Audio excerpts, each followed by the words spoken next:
¿Qué tal? Cordiales saludos, bienvenidos una vez más a todos quienes siguen el programa de Rumbo al Poder.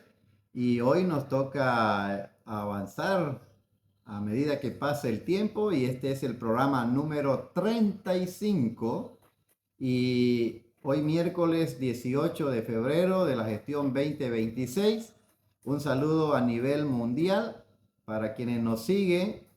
Transmitimos desde la ciudad de Guayaramerín, del Estado Plurinacional de Bolivia.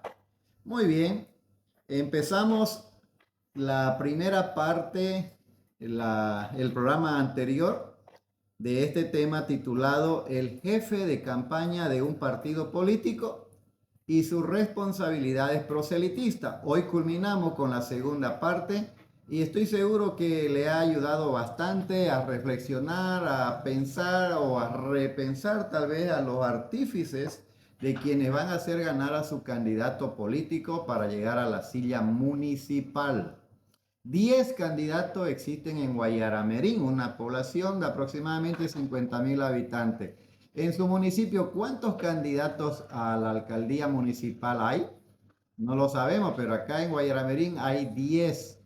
De esos 10 candidatos, obviamente, a simple vista y de acuerdo a lo que se escucha, a los que comentan con argumentos o sin argumentos, dos son los favoritos y de esos dos, obviamente, uno tiene que ser el ganador. Bueno, pero eso para más adelante lo vamos a dejar para analizar las candidaturas de cada uno de estos candidatos en Guayaramerín. Lo cierto es que hoy culminamos este tema de gran importancia titulado El jefe de campaña de un partido político y sus responsabilidades proselitistas.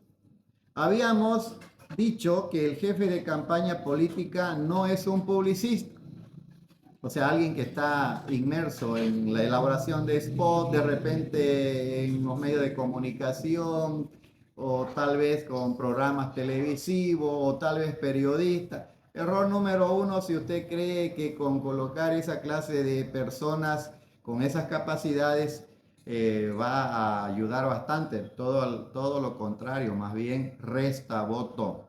Entonces, no es un publicista. Es un estratega, es la clave para la victoria en las elecciones municipales. Y por lo tanto no debe ser candidato a algún espacio electoral, dijimos, ¿no? Que no sea jefe de campaña y candidato a alcalde, jefe de campaña y candidato a concejal, jefe de campaña y candidato a corregidor o candidato a asambleísta, etcétera, etcétera, etcétera. Pero también algo importante que el jefe de campaña no debe ser un cónyuge. Es decir, si es varón, que la esposa sea la jefe de campaña. Si es mujer, que el esposo sea el jefe de campaña o algún familiar de primer nivel, papá, mamá, hermano, etcétera. ¿Por qué razón? Porque siempre va a querer predominar, pues, ¿no? El grado de pertenencia. Y de repente, en estos momentos, cuando el candidato anda con la cabeza en todos lados, menos en la familia o en el hogar, y por ahí alguien le causó un problema, un disgusto, se va a estrellar. Lo primero que se va a estrellar va a ser con la esposa o con el esposo. Y de eso se va a generar ciertos caos internamente y van a terminar autodestruyéndose. Por eso es que como la política desde el enfoque del arte de saber gobernar, señala e indica este consejo muy importante. Entonces, avanzamos tres características importantes del jefe de campaña. Hoy lo culminamos. Vamos con el cuarto. La cuarta característica de un jefe de campaña es que éste debe entender que las elecciones municipales son unas elecciones emocionales. Importante, ¿no? Es decir, que este jefe de campaña, al conocer este tipo de elecciones, debe asegurarse de que el candidato sea accesible. Es decir, que se dé con todo, por igual, que no demuestre mayor grado de preferencia a ciertas personas, etcétera, al menos si está en un lugar público, etcétera. Debe ser accesible, que todos puedan llegar por igual a él. que el candidato al alcalde no sea arrogante, o sea, o que no parezca arrogante, prepotente, ¿no es? Desde el rostro, desde la mirada, debe de tener cuidado. Que el candidato a la alcaldía municipal, alcalde municipal, no se desconecte del pueblo, o sea, que se desaparezca. ¿Y dónde está? Y después aparece que como un submarino, ¿no? Se sumerge y después de un tiempo aparece nuevamente. Que mantenga coherencia entre el discurso y el comportamiento. Eso debe de conocer el jefe de campaña porque las elecciones municipales son elecciones emocionales, entonces las personas están ahí atentas a lo nuevo, la innovación política, si vale el término. Como quinto, el jefe de campaña, escuche esto, escuche, debe trabajar con datos reales, no con ilusiones. Ahora, es común de que siempre los jefes de campaña son colocados porque me cae bien o porque es un familiar o porque al fin y al cabo es mi confianza. Y no es así en política. El jefe de campaña debe jugar un papel importante y este debe ser frío en cuanto al cálculo se refiere. Por lo tanto, él debe trabajar con datos reales, no con ilusiones. ¿Qué significa? Que no debe cometer los errores comunes en este punto, como creer en aplauso, confiar en encuestas pagadas sin contraste alguno, escuchar solo al círculo cercano, ¿ya? Es común.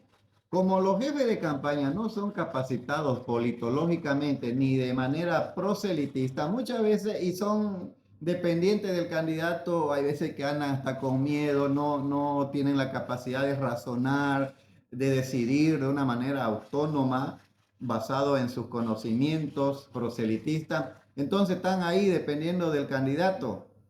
Por último, el candidato lo estropea, en muchos casos lo humilla o lo trata como a su trapo, precisamente porque no son jefes de campaña idóneos, capacitados profesionalmente, políticamente, psicológicamente, sociológicamente, etcétera. Por eso es que pasa lo que pasa. Y entonces escucha, uy, aplaudieron, vamos a ganar, y se basa en eso. O porque salieron unas encuestas y lo peor, todavía pagadas de repente o dirigidas al favor del candidato, se las cree. No, él debe trabajar con datos reales y los datos reales se sienten a través de la emoción de las personas cuando esto dan un saludo, un abrazo, etcétera, cuando realmente se siente esa satisfacción de verlo al candidato, ¿ya? Entonces es importante el factor psicológico para que el jefe de campaña trabaje con datos reales y no con ilusiones. Por el momento de estos 10, obviamente los 10 candidatos tienen la ilusión de ganar y ellos piensan y van a pensar en su ámbito positivo de que son los ganadores. Pero si el jefe de campaña sabe, siente, ve, percibe de que no, entonces no debe autoengañarse, ¿ya? Porque al fin y al cabo se gana experiencia, pero se pierde economía, se pierde armonía, se pierde familiaridad con la familia, obviamente, y se pierde dinero, por último. Y como sexto o sexta característica del jefe de campaña en cuanto a sus funciones es que éste debe tener capacidad de percepción visual y socioafectiva. ¿Se dan cuenta cuán importante es ser un jefe de campaña, pero realmente estratega? Entonces esto significa que el jefe de campaña debe medir barrio por barrio. O sea, medir no se refiere a la distancia, ¿no? Sino el termómetro electoral. Debe medir barrio por barrio. A ver, hoy fuimos a este barrio. ¿Cómo evaluamos esa visita, esa recepción de los habitantes de ese barrio? Luego van a otro barrio y así va él midiendo. Él es el que va viendo el termómetro electoral para no trabajar con datos irreales. Por esa razón, él debe de identificar el voto duro, el voto blando y el voto adverso. Son tres clases de votos que el jefe de campaña debe dominar al dedillo. Voto duro, voto blando y voto adverso. En otro programa vamos a explicar cada uno de ellos. Es decir, que él debe de saber exactamente cuántos votos necesita su candidato a la alcaldía para ganar. Si él no sabe, entonces no tiene esa capacidad de vislumbrar la posible victoria. Entonces, para eso es necesario que él construya metas semanales. En municipios pequeños la matemática electoral es clave, le cuento. Porque como es pequeño, y cuando hablamos de municipio pequeño, precisamente estamos hablando de habitantes de aproximadamente 50,000 habitantes en esa ciudad. Es fácil ahí manejar las matemáticas de manera clave, porque a través del análisis matemático, el jefe de campaña va a percibir una posible victoria o en el peor de los casos, una derrota ya cantada, ya vislumbrada. Entonces llegamos a la siguiente conclusión. En municipios grandes y pequeños, la elección no la gana el mejor discurso, la gana la mejor organización. Si usted es candidato a alcaldía municipal o a cualquier otra elección electoral, pero no tiene organización, no va a tener orden y por lo tanto no va a saber qué hacer y todo va a ser improvisado. Y en campaña la improvisación no lleva al éxito, lleva al fracaso. Nos vemos el próximo programa. Chau, chau, chau, chau. Gracias por haber seguido Rumbo al Poder. Ahora comenta y comparte el programa.